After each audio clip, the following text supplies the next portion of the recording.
ASMR Who, and I just watched Rogue, which I thought was okay, just okay, I think.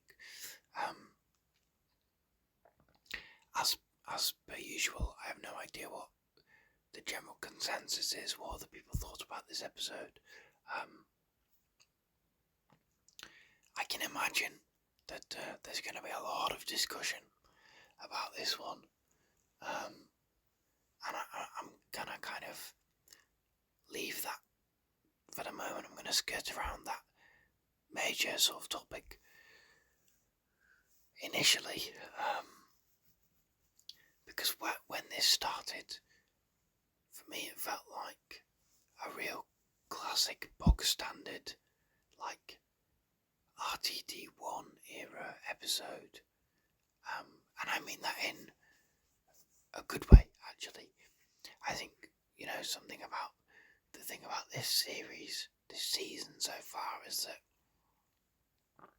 and I'm not the only person to sort of mention this, is that there's been very little kind of standard episodes, sort of the Doctor and Companion arrive and it's a monster of the week type of deal.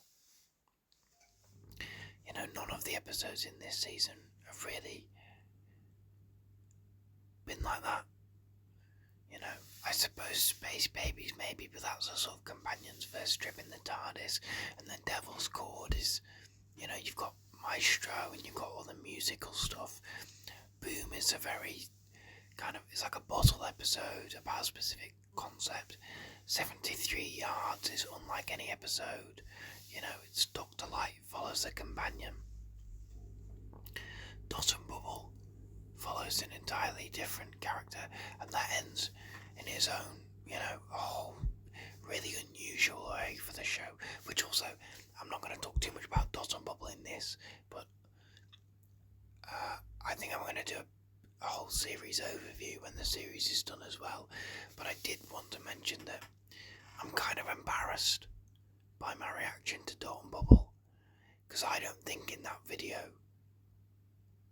I mentioned racism and like the racist aspect of it once, and I'm not really sure how that flew over my head.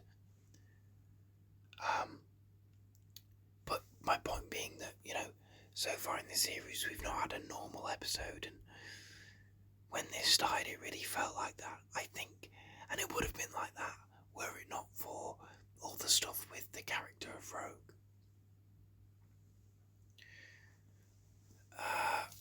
The thing that does stand out to me about this episode is that I thought the villains were pretty rubbish. I thought that the characters weren't great.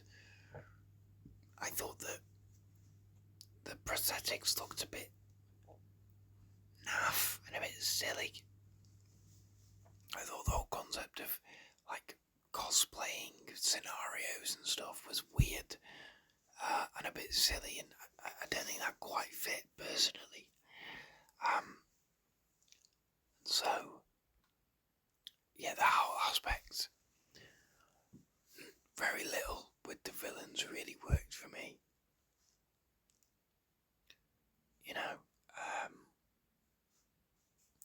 Aside from the fact that it seems like they were going to get Ruby at the end, and it was almost like, oh well, maybe they have, and that's going to be something that we have to deal with, but obviously that's not the case. I suppose we'll talk about Rogue then.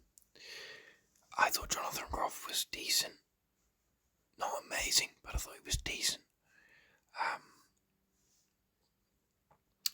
I did not expect it to go so explicit with the sort of flirtation and attraction and the sort of romantic tension with the Doctor and Rogue. I expected them to play with it a little bit. I did not expect it to be so explicit, When they almost kissed in the TARDIS, I thought, oh well, that'll be that, but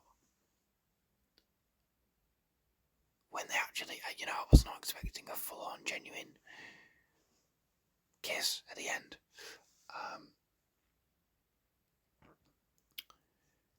Not that it's unwarranted. I'm largely indifferent about the idea of the Doctor having a male love interest. I do feel like the character of Rogue, though, is very much sort of the kind of swagger and charisma of Captain, and the sort of moral ambiguity of early Captain Jack, and the snogging the Doctor, being in love with the Doctor aspect of River Song. It's kind of both of those two characters. Will he become a recurring character? It seems like it, maybe, but I don't know. I thought it was just okay. I can see him coming back as another character. I can also see it being a one-off thing of this, this character the Doctor finds and kind of ends up falling in love with, but then can never find him again. The sort of tragedy of that.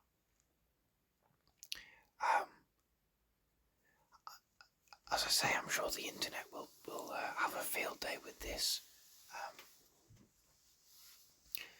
I'm largely indifferent. I think the thing that kind of I find a little upsetting, not upsetting, that's the wrong word, the thing that kind of niggles at me is, as far as we're aware, Ncuti Gatwa is a queer man, right? I think when he was cast, we didn't know, but I think we have an idea that he is a queer man now. He is a, if not gay man, then certainly queer, right? I think it's, in a way, a kind of a shame that the first queer actor to play the Doctor is the first quote-unquote gay Doctor, you know what I mean? But then it's a thing of, let queer actors play queer characters, and there's no reason why. Although I suppose Jodie Whittaker's the first gay Doctor in a way, because she likes Yaz, but the first sort of same-sex kiss for the Doctor, certainly. It almost feels a little bit like, well, we've got a gay actor now, so we can't make the Doctor gay. And I don't think that is the case, but I'm sure some people will see it that way. But it's kind of niggling at me a little bit.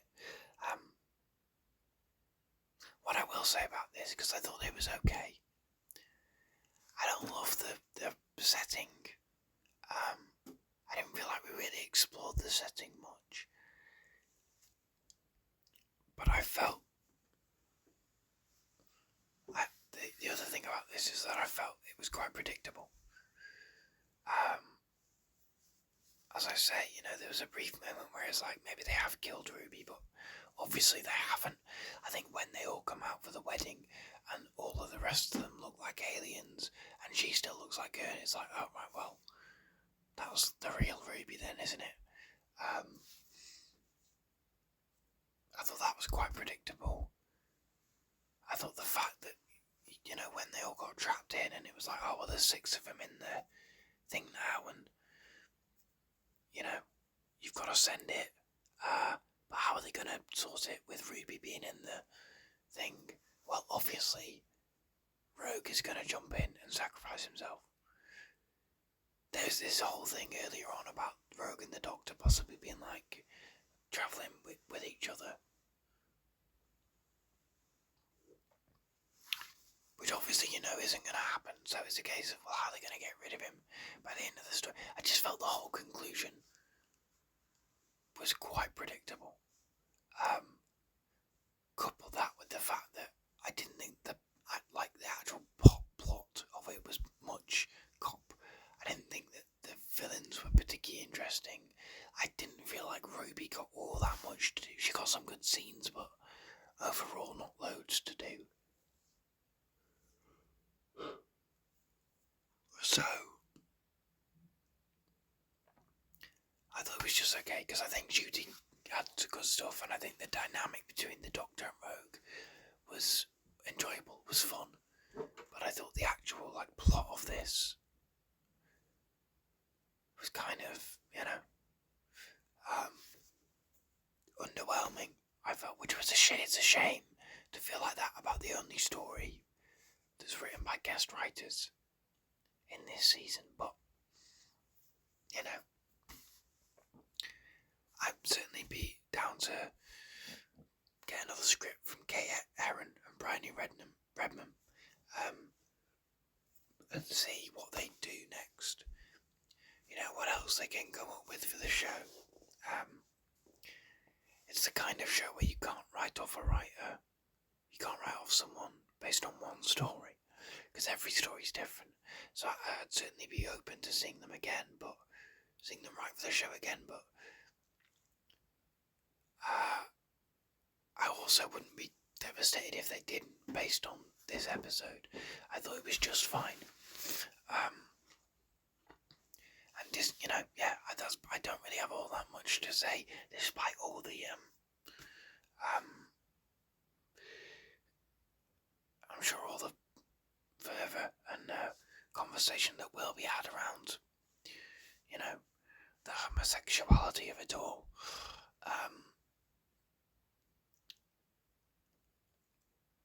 I find myself with not all that much else to comment on this one. I thought it was just fine. I can't see myself revisiting it too often, but it was decent enough. But yeah, I'm quite tired. It's nearly 3 a.m. for me. I got around to watching this a little later than intended. I've had a long day. I'm going to go to bed now. So yeah, thank you very much for watching. Thank you for listening. Let me know what you thought of Rogue. Was it too gay? Has Doctor Who gone woke? That's sarcasm if you can't tell. Let me know your thoughts, and yeah, like this video if you liked it, subscribe if you haven't. And yes, I will see you all next week for The Legend of Ruby Sunday.